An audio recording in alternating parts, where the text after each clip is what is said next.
Puji Tuhan, saudara, bertemu kembali dalam kasih dan kemurahan Tuhan. Kita boleh belajar kembali kebenaran firman Allah. Kita akan ucapkan dulu 1 Yohanes 2 ayatnya yang ke-6 yang ada di banner kita.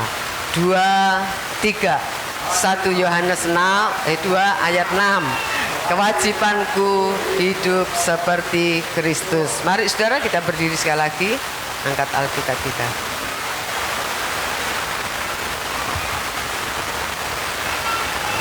Dua, tiga.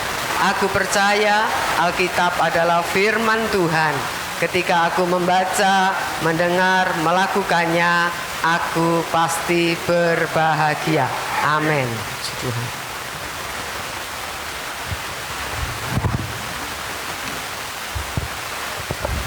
Pada pagi hari ini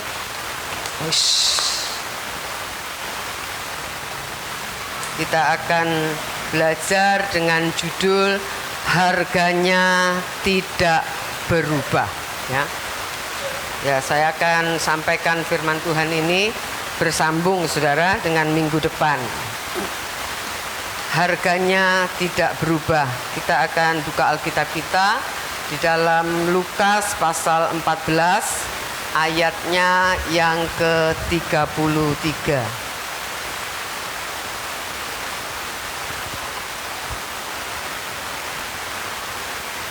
Lukas 14 ayat 33. Demikian pula lah tiap-tiap orang di antara kamu yang tidak melepaskan dirinya dari segala miliknya tidak dapat menjadi muridku. Nah, saudara, ayat ini berkata demikian pula lah tiap-tiap orang. Jadi tidak bergerombol, ya, tidak kelompok, tetapi dikatakan pribadi lepas pribadi. Demikian pula lah tiap-tiap orang di antara kamu yang tidak melepaskan dirinya dari segala miliknya tidak dapat menjadi muridku. Saudara mau jadi muridnya Tuhan Yesus? Belum semua. Saudara mau jadi muridnya Tuhan Yesus? Ya, saya tidak paksa sih, ya. Tuhan juga tidak paksa.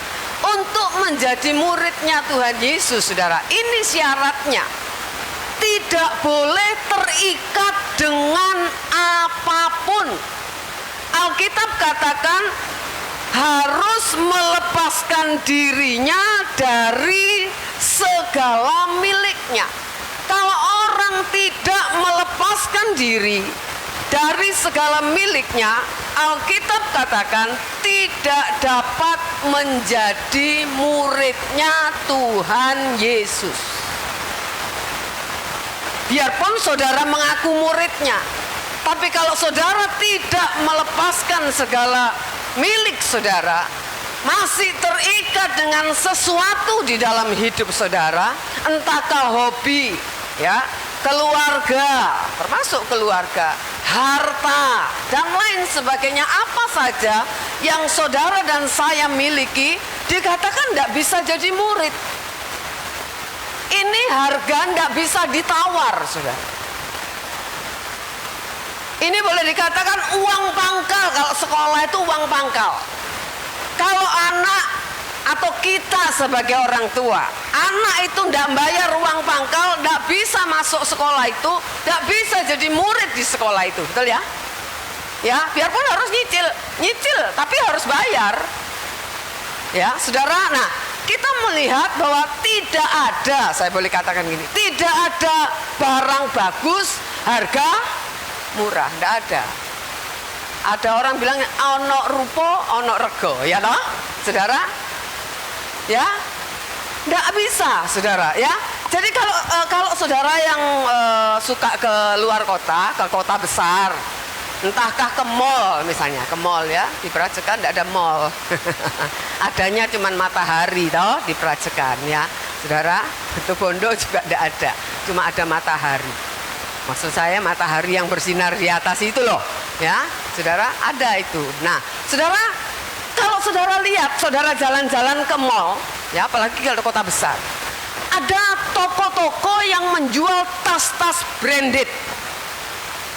mereknya yang terkenal dan mahal sekali. Harganya bisa jutaan, ratusan juta. Ya, tapi kalau mungkin di kelas di sini mungkin tidak sampai ratusan juta ya. Mungkin puluhan aja. Tapi kalau di Jakarta mungkin bisa sampai ratusan. Bahkan saya pernah dengar ada yang miliar harganya, saudara. Tas koyo opo harganya miliar ya. Kalau saudara lihat jalan-jalan ke mall, ya, toko-toko yang jual tas mahal, saya kasih tahu tas saja dah dulu. Itu yang masuk jarang. Saya kadang-kadang bilang sama Om itu gini, kok gak ngantuk ya sing jogo? Jarang. Tapi kalau yang murah, saudara, itu uyel-uyelan, betul ya? Ya, nah, uyel-uyelan. Nah, saudara, kalau saudara masuk di toko tas yang branded, yang bermerek mahal itu tidak tawar-tawaran, saudara. Tidak sama kalau saudara belanja di pasar turi. Ya, ya, saudara, pasar turi lebih murah ya. Saudara, saya pernah beli koper. Ya, koper dulu yang koper kan cuma dijenjing, tidak ada geledekannya ya. Saudara, itu sudah dipesan gini. Kalau ke pasar turi, kalau nawar separuh di bawahnya, katanya gitu. Separuh itu masih di bawahnya. Jadi kalau harganya 250.000, tawar 100. Gitu ya, saudara. Tawar 100. Udah tawar 100, kadang-kadang dikasih loh. Saya beli tas itu harganya waktu itu 250, saya tawarnya 125. Itu langsung dikasih, saudara. Saya langsung gini, waduh, kelarangan ini. Ya betul ya, kelarangan ini, saudara. Nah, kita melihat kalau di tempat yang seperti itu, orang itu kadang-kadang gini, ayo kalau boleh 100 pak. Oh enggak boleh bu, enggak boleh. Kita pergi toh? Ya sudah kalau enggak boleh. Kita jalan kan? Itu yang punya toko bisa nih, sini bu, tambah 5.000, tambah 5.000. Nah gitu ya. Gitu ya. Tapi kalau tas mahal, saudara enggak beli enggak apa-apa, dijarno ae. Halo? Benar enggak? Saudara keluar, ya sudah, maaf ya, pas harganya. Gitu kan ya? Nah, mengikut Tuhan Yesus tak bilang kayak gini, ya wes, nggak usah lepaskan semua lah, 50%. Oh, enggak, saudara. Tuhan bilang, demikian pula tiap-tiap orang di antara kamu yang tidak melepaskan diri dari segala miliknya, tidak bisa jadi muridku. Nah, itu tidak bisa dikurangi harganya. Ya, saudara. Nah, ada banyak orang Kristen, tadi sempat disinggung sama Pak Oni, menganggap kalau sudah jadi Kristen itu berarti jadi muridnya Tuhan, berarti sudah mengikut Tuhan Yesus. Nah, saudara merasa gitu nggak? Kalau sudah jadi Kristen itu sama dengan menjadi pengikut Tuhan Yesus. Sama, Kristen identik dengan mengikut atau pengikut Tuhan Yesus. Sehingga apa? Orang-orang yang beranggapan bahwa jadi Kristen itu sama dengan pengikut atau mengikut Tuhan Yesus, kemudian apa? Mereka merasa nyaman, puas, cukup puas, yang penting wis dadi Kristen. Udah jadi Kristen meskipun hidupnya tidak sesuai dengan standar yang Tuhan Yesus tetapkan, tapi nyaman, udah jadi Kristen kok.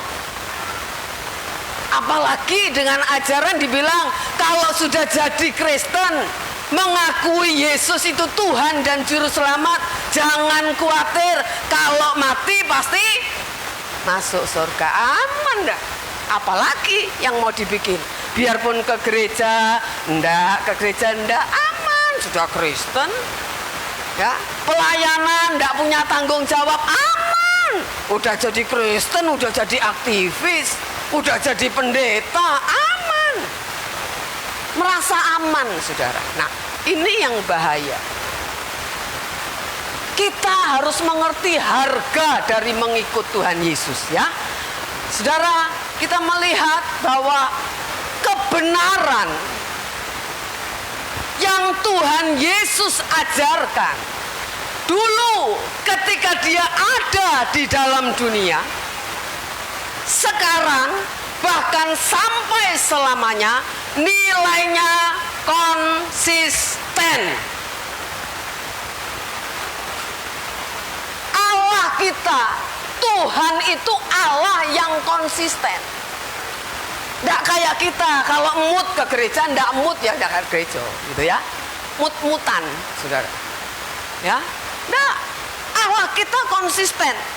Saudara, apa maksudnya sih nilainya konsisten? Apa arti?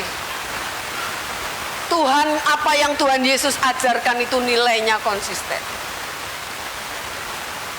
Harga yang harus dibayar untuk ikut Tuhan Yesus itu tidak berubah. Dulu waktu dia hidup, sekarang belum dia datang, sampai nanti dia datang, harganya tidak berubah. Jadi jangan ngerubah-ngerubah sendiri, ya. Saudara, harganya tidak berubah.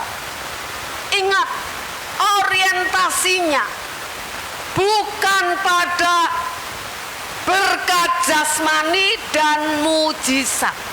Bukan. Jadi kita tidak usah terlalu bangga kalau mengalami mujizat. Biasa aja kali gitu ya. Karena Tuhan kita memang pembuat mujizat. Biasa aja. Tidak usah merasa diri lebih dari orang lain karena saudara mendoakan tokcer orang lain sembuh misalnya.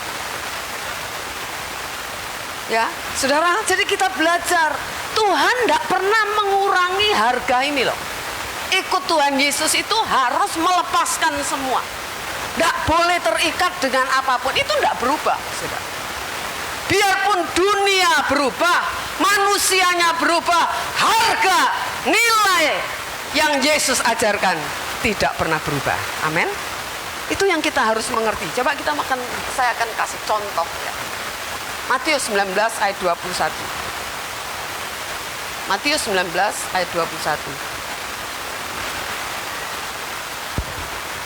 Matius 19 ayat 21, kata Yesus kepadanya, "Jikalau engkau hendak sempurna, pergilah, jualah segala milikmu dan berikanlah itu kepada orang-orang miskin, maka engkau akan beroleh harta di surga. Kemudian datanglah kemari dan ikutlah aku." Nah, saudara, Tuhan Yesus berkata, kalau engkau hendak sempurna, saudara dan saya kan dituntut sempurna. Hendaklah kamu sempurna seperti Bapamu di surga sempurna. Nah, pemuda kaya ini orang yang baik, orang yang bermoral. Sebab apa? Dia berkata ketika Tuhan Yesus menyampaikan Taurat kepada dia, dia bilang, oh dari kecil saya lakukan. Berarti ini orang baik. Punya etika yang baik, moralnya baik. Nah, kita melihat untuk orang kaya, ini orang kaya loh, dibilang pemuda yang kaya. Dan terhormat, biasanya orang kaya kan terhormat ya. Biarpun tidak punya pangkat, kedudukan, secara pribadi kaya, oh, orang gini-gini, halo bos. Ya. Saudara, orang manggut-manggut, saudara. Nah, untuk orang kaya dan terhormat, harga yang Tuhan berikan tidak diturunkan.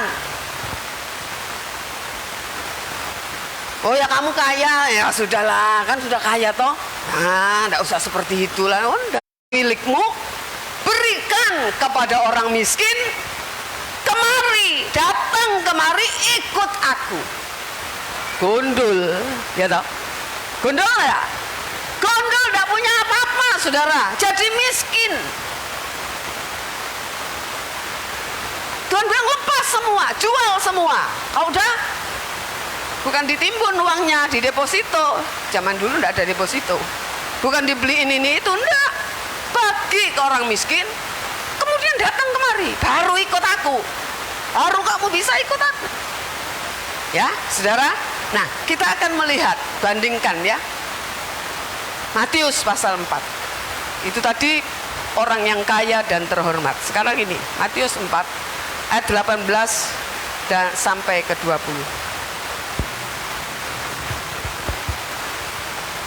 Matius 4 ayat 18 sampai 20. Dan ketika Yesus sedang berjalan menyusur danau Galilea, ia melihat dua orang bersaudara, yaitu Simon yang disebut Petrus dan Andreas saudaranya. Mereka sedang menebarkan jala di danau, sebab mereka penjala ikan. Yesus berkata kepada mereka, "Mari, ikutlah aku, dan kamu akan kujadikan penjala manusia." Lalu mereka pun segera meninggalkan jalannya dan mengikuti Dia. Ya, saudara. Kayak saudara baca selanjutnya sama. Ya. Untuk nelayan. Nah, saya pernah dengar seorang hamba Tuhan katakan Petrus itu buta huruf gitu ya. Jadi buta huruf kalau untuk zaman dulu. Jadi yang nulis suratan Petrus itu Paulus katanya gitu ya. Saya enggak belajar tentang sejarahnya itu, tapi dikatakan gitu. Dia yang ngomong, Paulus yang nulis. Karena dia ya ini nelayan yang tidak berpendidikan. Sampai zaman sekarang aja nelayan banyak loh yang tidak berpendidikan ya. Banyak saudara. Apalagi zaman dulu bayangin. Nah, untuk nelayan yang tidak berpendidikan, Tuhan Yesus memberikan harga yang sama. Mau ikut aku, tinggal jalamu, tinggal keluargamu, ayo melok. Nggak punya apa-apa kan? Ditinggal semua kan? Kalau yang tadi suruh jual semua karena kaya. Nah kalau saudara baca, mereka dikatakan kalau ayat 21-22 saudara baca, mereka meninggalkan perahunya dan ayahnya ditinggal kabeh. Ikut Tuhan Yesus saudara. Nah kalau dulu pemuda yang kaya itu harus jual semua, harus bagikan ke orang miskin, entek kabeh sudah. Sudah habis baru kamu sini ikut aku. Sekarang Petrus ya, saudaranya Andreas, kalau saudara baca juga Yakobus, Yohanes, anak-anak Zebedeus sama. Mereka tinggalkan perahunya, tinggalkan jalannya, tinggalkan papanya, ikut Yesus, tinggal kabeh. Ya, saudara. Nah, kita melihat sekarang saudara tidak harus jual semua ikut Tuhan Yesus, jual rumah, jual toko, jual semua sampai gondol semua jadi miskin, gonda. Maksudnya itu dikatakan kamu harus tidak terikat dengan apapun yang kamu punya. Kalau kamu masih terikat, kamu tidak bisa jadi muridku. Itu saudara ya. Coba kita melihat juga ya ayat selanjutnya ya. Matius 10 ayat 37.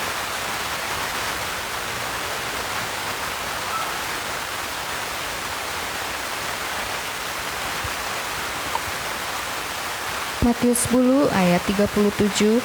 Barang siapa mengasihi bapa atau ibunya lebih daripadaku, ia tidak layak bagiku. Dan barang siapa mengasihi anaknya laki-laki atau perempuan lebih daripadaku, ia tidak layak bagiku. Maksudnya apa juga menurut saudara? Kalau kamu mengasihi bapak ibumu lebih daripadaku, kata Tuhan, kamu tidak layak loh buat aku. Kalau kamu mengasihi anakmu laki-laki dan perempuan lebih daripadaku, kamu tidak layak bagi. Berat ya, ikut Tuhan Yesus itu berat saudara. Bukan hai, berat. Mengasihi Tuhan harus lebih dari keluarga, betul nggak? Halo? Halo? Ya. Bukan saya yang bilang, ayat ini yang bilang. Malah ada ayat yang bilang kalau kamu tidak membenci ini ada ya? Pernah baca ya? Iya. Mengasihi Tuhan harus lebih dari keluarga. Kita cek hidup kita. Benar enggak saudara mengasihi Tuhan lebih dari keluargamu, orang tuamu, anakmu, pekerjaanmu, hobimu, dan lain semuanya?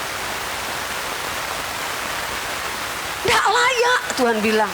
Biarpun kita Kristen tidak layak. Tidak bisa jadi murid. Itu firman Tuhan. Harga ini tidak berubah, saudara. Kalau zaman dulu secara fisik mereka betul-betul tinggalkan. Lewi itu lagi ngitung duit, kerjanya sebagai pemungut cukai. Ketika Tuhan Yesus panggil dia tinggalkan pekerjaannya, ikut Tuhan Yesus. Betul ya? Saudara pasti pernah baca. Nah, masa sih? Kenapa? Mengasihi Tuhan harus lebih dari keluarga. Tapi banyak orang kan mengasihi keluarga lebih dari Tuhan. Ya Pak ya? Iya. Iya. Sama cucu kayak cucu emas. Apalagi kalau cucu satu ya, baru pertama. Ya, wah cucu saya datang, maaf tante tidak ke gereja. Memangnya kalau ditinggal gereja cucunya meninggal apa? Kan enggak. Saudara saya datang tidak ke gereja, repot tidak ke gereja. Wah ini loh, ayat ini loh, bukan saya yang bilang, tidak layak. Firman Tuhan katakan, kamu jadi murid itu tidak layak loh, tidak bisa jadi murid bahkan, saudara. Tapi kalau orang mengasihi Tuhan, saya jamin 100% dia cinta orang tua, dia cinta anak-anaknya. Amin. Orang cinta keluarga belum tentu cinta Tuhan. Tapi kalau orang cinta Tuhan pasti cinta keluarga. Amin. Kan diwolak-walik, saudara. Ya. Kalau orang cinta Tuhan dia pasti jadi orang tua. Kalau orang tua yang bertanggung jawab, menghidupi anak-anaknya. Pasti, saudara. Ya. Saudara, jadi kita melihat, ayo kita belajar. Ya, mengapa sih Tuhan kok suruh lepas semua? Jangan terikat dengan apapun. Coba baca Lukas 16 ayat 12.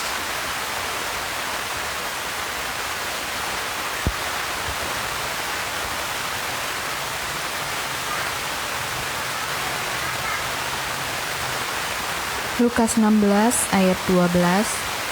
Dan jikalau kamu tidak setia dalam harta orang lain, siapakah yang akan menyerahkan hartamu sendiri kepadamu? Nah, apa sih artinya ayat ini?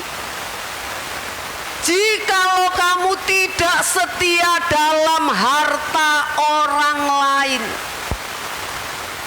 apa yang saudara punya, apapun, bentuknya apapun, kalau saudara mengaku, aku sudah ditebus oleh darah Yesus.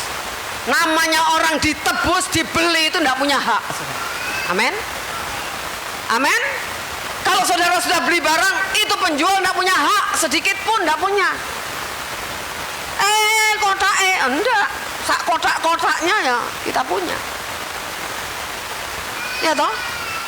Kreseknya aja dia punya, dia minta lagi tidak usah kresek. Ya wes. Pakai kresek bayar 200 kalau di Alfamart, ya toh, saudara. Nah, ketika saudara mengaku, aku sudah ditebus oleh darah Yesus, Tuhan Yesus sudah mati di kayu salib untukku, maka semua yang kita miliki harus distempel kerajaan surga. Setuju nggak? Berat ya? Setuju nggak? Berat dong ngomong-ngomong setuju. Sebetulnya enak loh. Kalau distempel kerajaan surga, ya siapa yang bertanggung jawab? Tuhan. Iya kan? Kalau saudara pakai mobil inventaris itu lebih enak daripada pakai mobil pribadi loh. Benar nggak? Kenapa enak? Kalau rusak ada yang bayarin, perusahaan. Apalagi kalau ada perusahaan yang kasih juga uang bensin, enak. Saudara bisa pakai. Tapi kalau ada kerusakan, perusahaan yang bayar. Kalau distempel kerajaan surga, saudara ditipu orang, itu orang nipu. Harta kita punyanya Tuhan. Urusannya dengan Tuhan, bukan nipu saudara. Halo? Halo? Ya. Kalau kita merasa semua punyaku, ya sudah, tanggung jawaban sendiri. Tapi kita bilang, Tuhan, aku dibohongin, ini kan punyamu, terserah Tuhan dah. Orang itu terserah. Mau apain orang itu? Saya tidak mau kepengen dia celaka, tapi semua karena ini milik Tuhan, Tuhan yang punya. Tuhan yang bertanggung jawab semua kan. Di stempel kerajaan sorga. Firman Allah katakan, jika kamu tidak setia dalam harta orang lain. Siapa orang lain? Tuhan maksudnya. Harta yang saudara punyai sekarang ini punyanya Tuhan. Kalau kamu tidak bisa dipercaya apa yang Tuhan punya, siapa yang akan menyerahkan hartamu sendiri kepadamu? Terus harta kita di mana itu? Nanti di sorga. Harta saudara sendiri itu makanya katakan kumpulkan harta di sorga. Punyamu itu nanti di sorga. Sekarang ini punyanya Tuhan. Ya, saudara, jadi kita belajar harta kita sendiri nanti di sorga. Makanya orang tidak boleh menyisakan untuk pekerjaan Tuhan, tidak boleh, saudara. Menyisihkan yang benar. Halo? Jangan gini, ya namanya untuk pekerjaan Tuhan ya kita disuruh ya kita serahkan dek ya. Kalau uang dari pasar sosok itu, nah itu sisa-sisa kelompok nanti untuk pekerjaan Tuhan, bukan gitu. Saya tidak ngomong masalah uang, tapi saudara harus belajar menyisihkan. Tahu menyisihkan? Tahu menyisihkan artinya beda dengan menyisakan kan? Ya. Kalau menyisihkan itu saudara punya uang misalnya 100.000, langsung ini untuk pekerjaan Tuhan. Nah itu namanya menyisihkan, bukan beli ini, kari saya ketrepes. Nah ini punyanya Tuhan. Bukan, saudara. Belajar. Kalau saudara tidak pernah belajar, tidak akan bisa. Jadi orang medis sampai mati.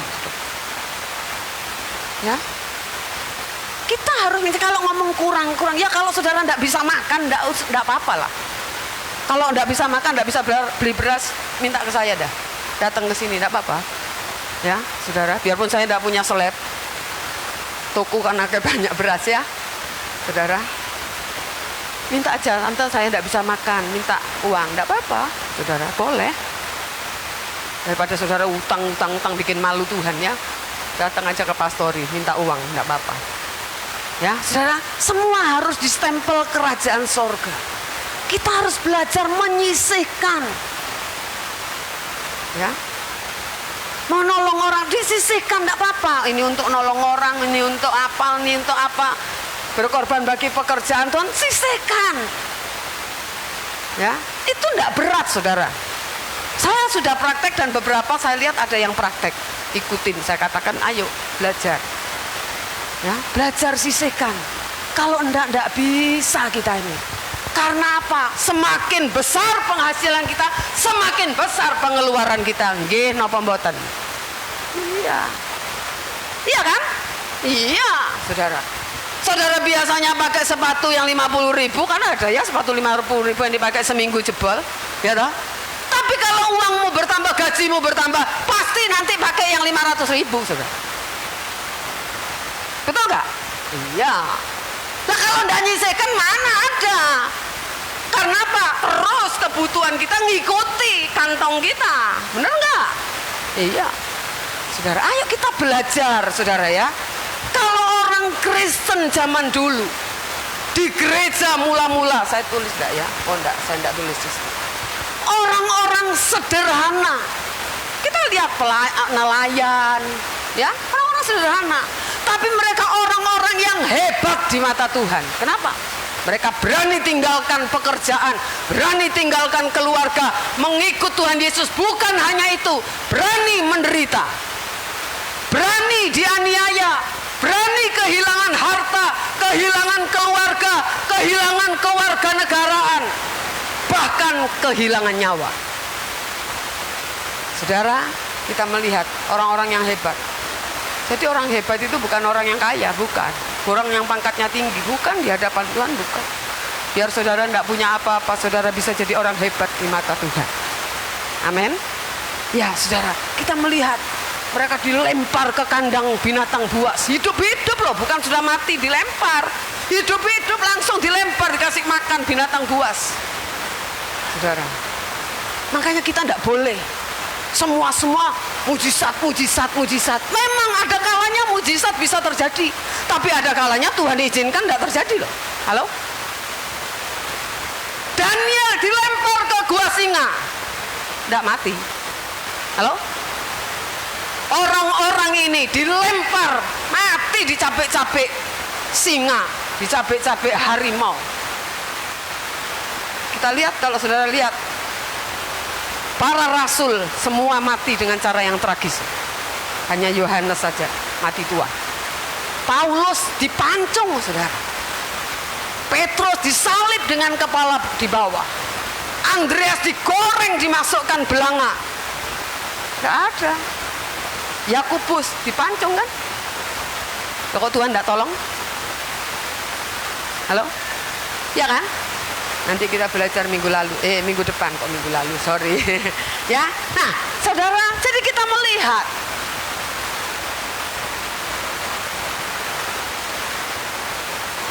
kita ini diajar juga harus mengalahkan iblis. Karena yang seringkali memberikan ikatan-ikatan dalam hidup kita itu jebakannya setan, saudara. Tuhan bilang jangan terikat, iblis bilang nggak apa-apa, sekali-sekali terikat. Terikat itu nggak bisa sekali-sekali. Semakin lama semakin kuat, saudara. Seperti saya bilang kan, orang narkoba awalnya pasti nggak terikat, tapi kalau sudah berulang-ulang terikat, nggak gampang lepas. Ya kan, saudara? Nah, bagaimana caranya kita mengalahkan iblis? Menghadapi iblis itu kita dibunuh atau kita yang bunuh dia? Itu kan perang, katakan. Kita sama iblis itu harus perang. Kita dibunuh atau kita yang bunuh dia? Kan gitu ya? Kalau perang gitu ya, dengan musuh, Pak Oni ya? Iya. Saudara, nah, mau menjadikan iblis itu lawan atau kawan? Pilihan ada di tangan saudara. Kalau kita menjadikan iblis itu lawan kita, kita harus membunuh dia. Betul? Ya, saudara, kita harus bunuh dia. Yohanes 10 ayat 10 bagian A di sana katakan, pencuri datang untuk apa? Mencuri, membunuh, membinasakan. Nah, kita dibunuh. Dibunuh imannya, dibunuh gairahnya untuk mengikut Tuhan, dibunuh. Mungkin tidak fisik memang. Kalau zaman dulu secara fisik dibunuh mereka. Betul-betul dibunuh. Nah, cara mengalahkan iblis yang pertama, harus punya senjata. Tidak ada tentara maju perang tidak bawa apa-apa. Halo? Harus bawa senjata lengkap. Kalau saudara baca senjata ya banyak ya. Di Efesus pasal 6 kalau saya tidak salah ya. Perlengkapan senjata Allah. Harus punya senjata, yaitu firman Allah yang murni. Alkitab katakan firman itu pedang roh. Pedang, saudara. Ya, pedang roh. Kita lihat ya. Matius pasal 4 ayat 4, 7 dan 10. Matius 4 ayat 4. Tetapi Yesus menjawab, ada tertulis, manusia hidup bukan dari roti saja, tetapi dari setiap firman yang keluar dari mulut Allah. Ayat yang 7, Yesus berkata kepadanya, ada pula tertulis, janganlah engkau mencobai Tuhan Allahmu. Ayat 10, maka berkatalah Yesus kepadanya, enyahlah iblis, sebab ada tertulis, engkau harus menyembah Tuhan Allahmu dan hanya kepada Dia sajalah engkau berbakti. 3 kali Tuhan Yesus dicobai, jawabnya selalu apa? Ada tertulis. Maksudnya apa? Firman. Ada tertulis. Makanya pola pikir kita harus terus diubah, diisi dengan kebenaran firman, supaya apa? Sesuai dengan firman. Saya pernah katakan kepada saudara, seseorang kalau punya pengertian yang kuat tentang sesuatu, itu tidak gampang digoyahkan loh. Apalagi kalau pengertian itu kita dapat dari orang yang kita anggap bisa dipercaya. Setuju nggak? Iya nggak? Ya. Misalnya orang tua yang ngomong, cewek nggak boleh makan apa ya? Biasanya timun, misalnya gitu ya. Itu kan diturunkan terus. Itu kuat. Kalau itu kuat tertancap di pikiran si anak, ditawari timun mau nggak? Nggak mau. Nggak mau sudah. Orang tua sudah sebab bukan cuma gitu, dikasih tahu ini loh, kalau makan timun begini, misalnya gitu. Akibatnya begini. Biar sudah teknologi maju, kalau itu sudah nancep kuat, tetap nggak mau, saudara. Benar? Benar nggak? Iya. Lah kalau firman itu nancep kuat di dalam pikiran kita, merubah mindset kita, merubah cara berpikir kita, orang ngomong yang tidak sesuai firman, saudara akan tolak. Betul nggak? Tapi kalau tidak punya apa yang mau dijawab, saudara. Kalau pengertian firman itu tidak ada di otaknya, tidak ada di pikirannya, tidak ada di hatinya, mau jawab apa? Boten ngertos, tidak tahu. Benar nggak?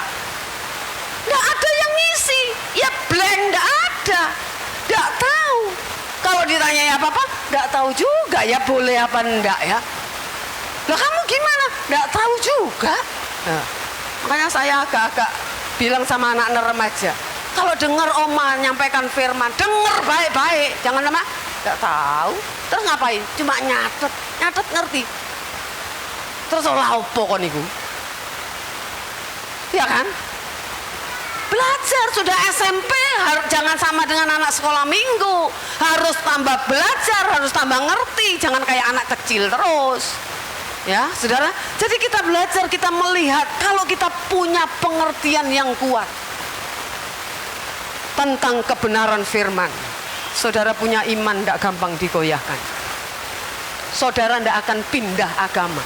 Saudara tidak akan bingung. Karena apa? Saudara punya. Ya, saudara. Jadi kita harus memiliki kebenaran firman. Harus. Makanya saudara harus baca firman. Ngerti tidak ngerti, ya wis diwaca, sing ngerti aja baca, sudah baca. Ya, saudara. Makanya baca terutama perjanjian baru, karena tidak terlalu rumit kan mengertinya. Kemudian yang kedua, bunuh semua kedagingan dan keinginan duniawi. Saya tadi katakan, menghadapi iblis, kita dibunuh atau kita yang bunuh. Sudah. Cuma itu pilihannya, saudara. Nggak ada lain, ya. Coba kita lihat Kolose 3 ayat 5. Kolose pasal 3 ayat 5.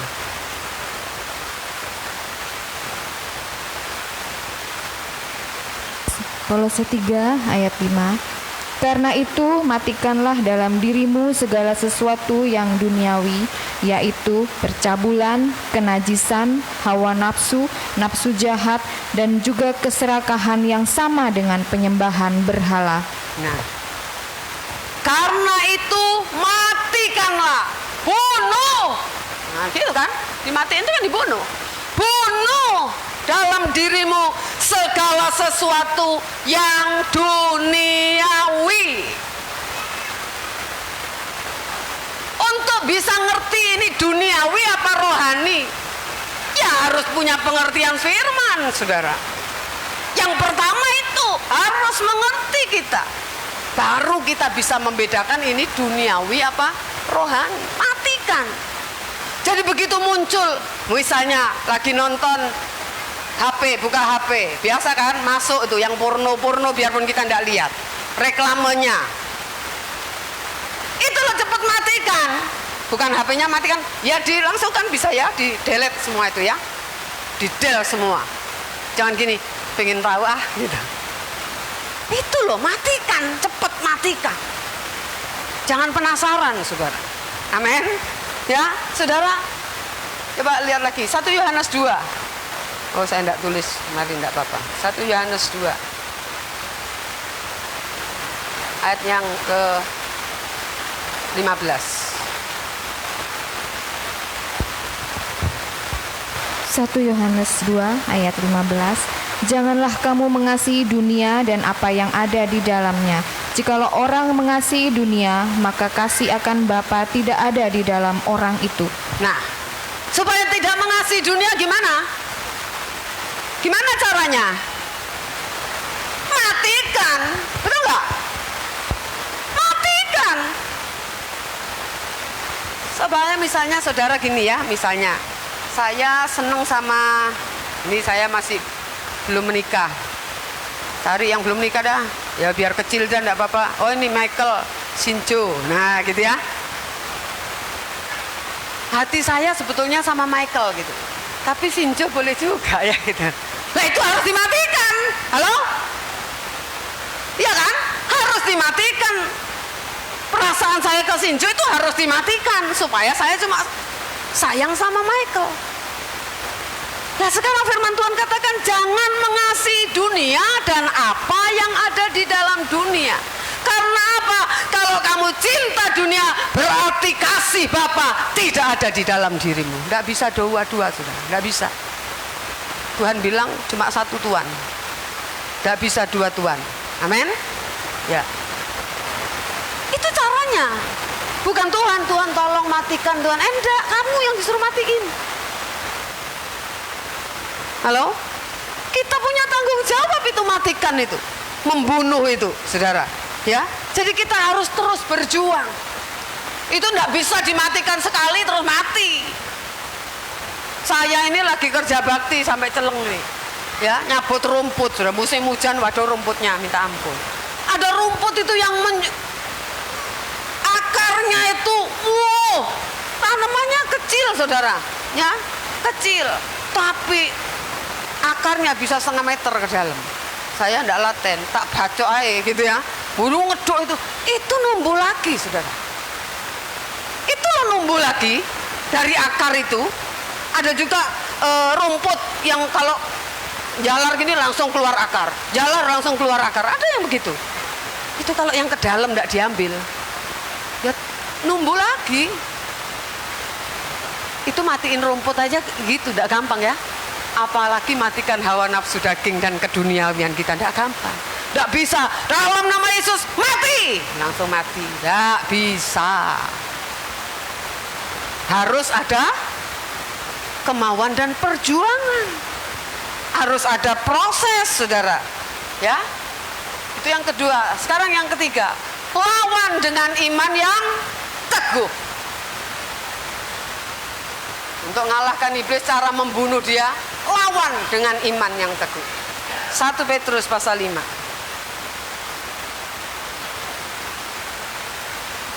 Ayat 8 dan ayat 9. 1 Petrus 5 ayat 8 dan 9. Sadarlah dan berjaga-jagalah, lawanmu si iblis berjalan keliling sama seperti singa yang mengaum-ngaum dan mencari orang yang dapat ditelannya. Lawanlah dia dengan iman yang teguh, sebab kamu tahu bahwa semua saudaramu di seluruh dunia menanggung penderitaan yang sama. Nah, sadarlah, loh, diingetin sama firman. Sadar ya, bukan cuma sadar, berjaga-jaga, waspada, gitu ya. Lawanmu, tahu nggak kamu? Lawanmu si iblis itu setiap saat berjalan keliling ke sana kemari seperti singa yang mengaum mencari orang yang dapat ditelan. Kenapa ditulis dapat ditelan? Berarti ada yang tidak bisa ditelan, biarpun orang juga. Ada yang bisa ditelan, ada yang tidak bisa ditelan. Bukan karena badannya gede tidak bisa ditelan, bukan. Bukan karena lempo, bukan. Sing naik kenek ditelan, sing po lempo, tidak cukup mulutnya, oh bukan gitu. Bukan. Firman Allah katakan lawan dia dengan iman yang teguh. Saudara harus lawan, bukan Tuhan bilang wes meneng ae enti aku sing ngelawan, enggak loh. Lawan dia. Kita yang harus lawan, saudara. Makanya perjanjian lama enggak boleh jadi standar orang Kristen, enggak boleh. Yang sering kali dipakai kan, Tuhan berperang ganti kita, kita diem aja, ya toh? Enak ton. Tuhan terus yang suruh perang. Kamu tidak melok perang tapi bilang kita umat pemenang. Perang tidak melok. Tapi ngaku umat pemenang. Yang menang itu Tuhan, bukan kita. Tuhan yang perang, Tuhan yang mati di salib. Saudara tidak ngapa-ngapain. Nah saudara harus berjuang. Tuhan bilang sudah, tak kasih senjata, kamu mau perang sekarang. Kamu tak latih, kamu harus maju perang. Ya, saudara, lawan dengan iman yang teguh. Lawan dengan hidup menurut kehendak Allah. Iman itu penurutan terhadap kehendak Allah. Jadi caranya melawan iblis bukan diusir-usir, saudara. Dalam nama Yesus pikiran kotor keluar. Dalam nama Yesus pikiran goblok keluar. Bisa? Tidak bisa. Allah tidak bekerja dengan cara mistik, enggak. Allah bekerja dengan proses dalam hidup kita. Saudara bisa aja berjuang melawan iblis. Kita kan tidak selalu nurut kehendak Allah kan? Halo? Ketika saudara lengah, nah itu iblis mulai kerja dalam hidup kita. Tidak selalu kan? Kita ini masih proses mau nurut kehendak Allah ini loh. Kehendak Allah itu apa aja kadang-kadang kita tidak tahu. Kita harus bagaimana kita tidak tahu, gimana mau nurut. Makanya perlu belajar firman supaya ngerti mana yang baik, mana yang berkenan, mana yang sempurna. Perlu belajar. Makanya kita himbau saudara rajin untuk datang ke gereja. Pokoknya gak duwe kolektor nyang gereja ae wis pokoke budak. Amin. Ya saudara, udah jangan ribut na uang lah. Tuhan pasti pelihara kami lah. Ya, saudara, ayo lawan. Sebab kenapa? Saya katakan lawan dengan hidup menurut kehendak Allah. Orang yang hidup menurut kehendak Allah tidak mungkin dalam hal yang sama, waktu yang sama mengikuti kehendak iblis. Nonsen. Amin. Amin. Tidak mungkin. Kalau saudara hidup menurut kehendak Allah, tidak bisa waktu itu juga ikut kehendak iblis. Tidak. Ketika kita tidak ikut kehendak Allah itu loh, peluang besar kita ikut kehendak iblis. Jadi ayo kita belajar. Harganya tetap tidak berubah dulu, sekarang, sampai selama-lamanya. Ikut Yesus, jadi murid Yesus, lepaskan segala sesuatu, jangan terikat apapun, matikan keinginan dunia, matikan keinginan duniawi, hasrat-hasrat hawa nafsu daging kita. Belajar kebenaran firman Tuhan. Amin. Ya saudara, ayo kita belajar. Baru kita bisa melawan iblis. Dikatakan kita harus punya perisai iman kan. Kalau kamu mau tidak kena panas si jahat, miliki perisai iman. Kalau hidup kita menurut kehendak Allah, tidak bisa tembus itu panahnya setan, saudara. Amin. Amin. Ya, saudara. Tidak usah panggil-panggil, tidak usah pakai jimat apapun. Kalau saudara hidup benar, hidup bersih, hidup di dalam kesucian, tidak ada yang bisa tembus kuasa kegelapan apapun meskipun saudara lagi tidur. Amin. Tidak usah takut, saudara. Tidak usah takut kalau hidupmu benar. Kalau hidup tidak benar harus takut. Jangan sok, udah Kristen nih, tidak mempan. Oh, lihat dulu hidup kita. Tidak mempan itu kalau hidupmu benar. Kenapa? Tuhan bela kamu. Tuhan melindungi kita. Tidak usah diminta-minta, Tuhan itu melindungi saudara. Amin. Hanya Yesus kebenaran yang harus kita miliki di dalam hidup kita. Cintai Dia lebih dari apapun. Kalau saudara cinta Tuhan, pasti saudara cinta keluarga, cinta pekerjaan saudara. Amin. Tapi jangan dibalik-balik, saudara.